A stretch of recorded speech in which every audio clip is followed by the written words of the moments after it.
This is Curtis coming at you from Ace Per Head Studios, talking football, preseason updates with a few teams. We're going to go over the Cowboys, the Bills, the Patriots, the Jets.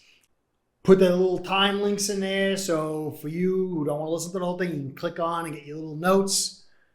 Starting off with the Cowboys. Huge contract was given to Dak, coming off a terrible injury. And Adam Schefter reported today that it doesn't seem likely that he'll be who he's supposed to be health-wise for the rest of the season. And the word going around is it's a shoulder injury. And I guess in some way it is. But when you hear shoulder injury on a quarterback's throwing arm, it's very scary. Because these are problems, these are structural problems. And for him to be unhealthy for an entire year with a shoulder injury, that's serious.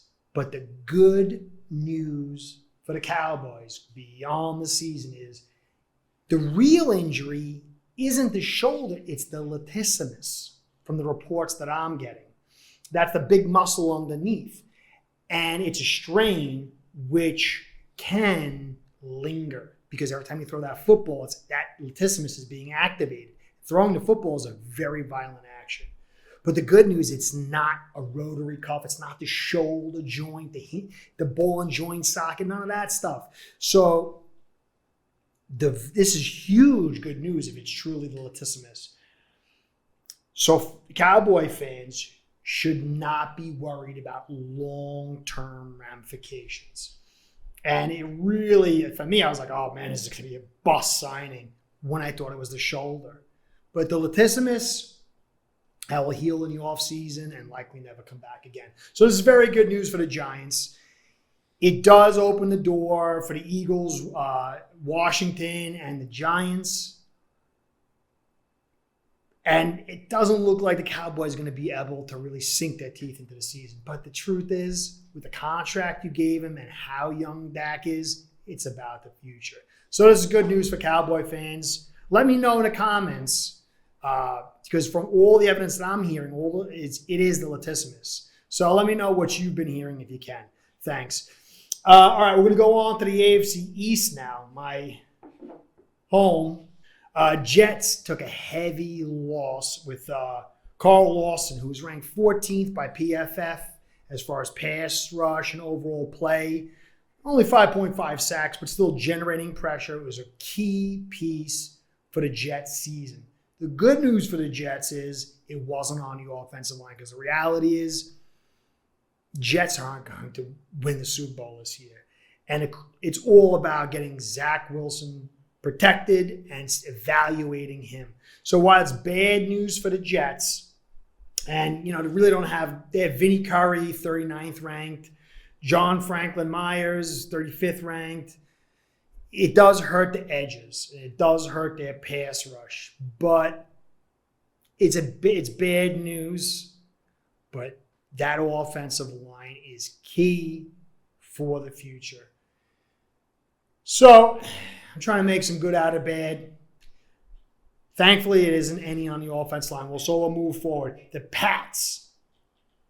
Now, Mac Jones got a lot of heat. I've been on the Mac Jones bandwagon for a while. Even before the Patriots drafted him, I had a feeling he was going to go to the Patriots. And I liked what I saw. There was a little, Alabama quarterback thing. There was a little, you could see the talent around him really bolstered him, but there was so much that was good that I was seeing.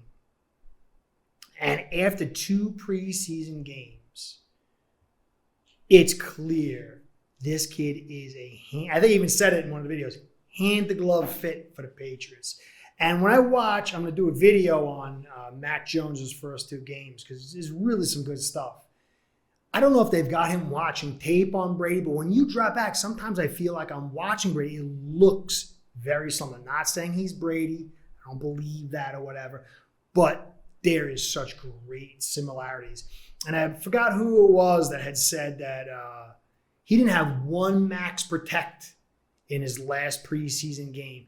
that speaks volumes to the processing speed and his ability to call out protections, which he is doing. AFC East fans, if you're sleeping on Mac Jones, I mean, you could be right, but I think everything we're seeing says this kid was going to be at least a quality pick at number 15. And I wouldn't be surprised to see Mac Jones start some point this season. Cam had a solid showing, and I would expect them to hold Mac till next year, but you never know. So don't sleep on N'Keal Harry, out 2 to 4 weeks. I mean, what are you really expecting from him? It's just a first-round pick that you're hoping maybe you could trade value or get some kind of redemption story out of. It's not good news for a bad shoulder, but the Mac Jones story and the running game, the offensive line, the defense, everything seems to be coming together for the Patriots. So this is really like a small little bump in the road. Then there's the Bills. I really got on the bandwagon with the Bills as far as with Allen. I did a video on him. Really liked the kid. Started liking him as a player. But I was really concerned that on a few things. I'm concerned that the Patriots have a style of defense that is like a kryptonite towards the Bills. We won't get into that here. But the one thing I was worried about was the defense. But as I dig deeper and I see these preseason unfolding, I'm starting to get excited for the Bills' defense. Now, obviously, their view is we're going to get ahead and we're going to make you catch us. And in the process of making you catch us, we're going to bring our pressure and we're going to get to you. And that's how we're going to win. And I was a little concerned about the depth on the defense. It was one of the things. But as I'm breaking it down, like as a non-fan, looking under the hood, Jerry Hughes, Gregory Rousseau is starting to really pop here, pop there, showing a lot. And he was a late round pick, and it's looking good. A.J. Klein, who's a pass rusher. A.J. Espinosa, who I really liked, and I think he's starting to show something. And then Effie Obada, he's another pass rush. But that's 5 guys on the ends. They're not great run stoppers, but the build that looks like the Bills are going for is we've got the quarterback, we've got the offensive weapons, we're going to chunk yards, get ahead, put points on, and make you chase us.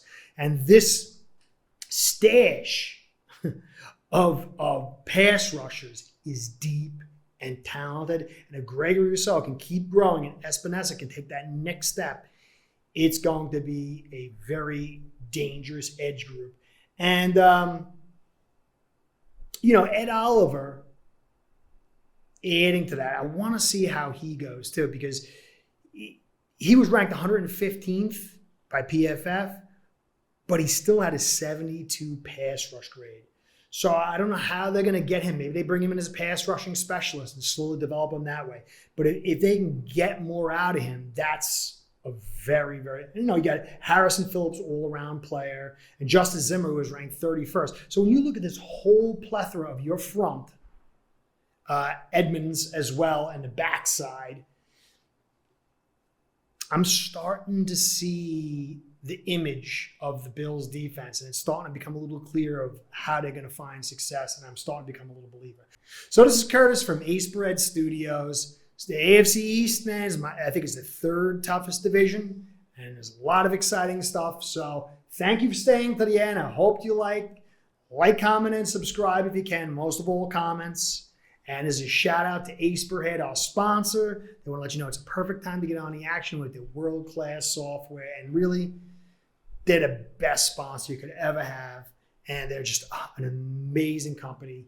So I just want to give a shout out and thank you to them. So this is Curtis saying thank you for watching. Catch you next time.